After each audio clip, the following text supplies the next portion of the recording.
we don't do this properly, then you're exposing yourself to this risk. So let's sit down, let's plan this properly, let's get the time, let's get the expertise, let's get all the information we need, and then we can produce the translation which is going to do the job and isn't going to fail. Thank you. So, do you have any more questions? Yeah, just to ask about the responsibility issue and liability. Are there times when you need insurance as translators? Yeah, I would say professional indemnity insurance is we recommend vital. members take that out, even if it's low level, because if something's published with an error you've made, it's really liable. Medical, for instance. Yeah, but you know, it could even just be the company's annual report as well, you know, with a typo in it, and the company feels that, you know, they don't want to give out the image, even if it's just a very small typo. You know, it doesn't actually have any material effect on the information contained within the report, but the company feels that, you know, that this isn't showing the image and the correct image of that company, so therefore they have to pulp the whole print run. And are they going to come back to you and say, well, hang on, you know, that's your fault, it cost us, you know, we want you to pay the cost of reprinting. So insurance is vital. Yeah. I'd just like to ask how the IPI complements, supplements or competes with the work of the Chartered Institute of Linguists, which of course is much more established. Yeah, CIOL is a much broader church.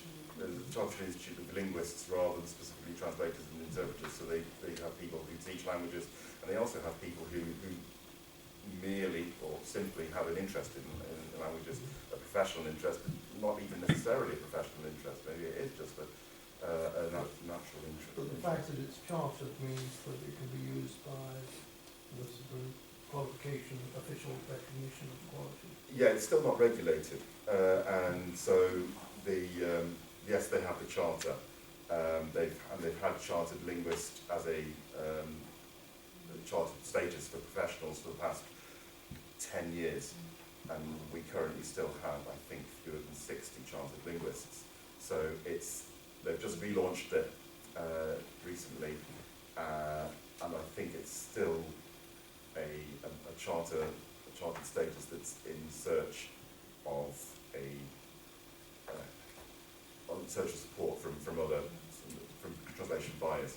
CIOL has a very strong focus on institutional translation, so they work very closely with DGT in Europe. They have good links into government here in the UK as well, whereas we are more focused on commercial translation, working with large businesses and that sort of side of things. Are you going to add something to that? Okay, so maybe we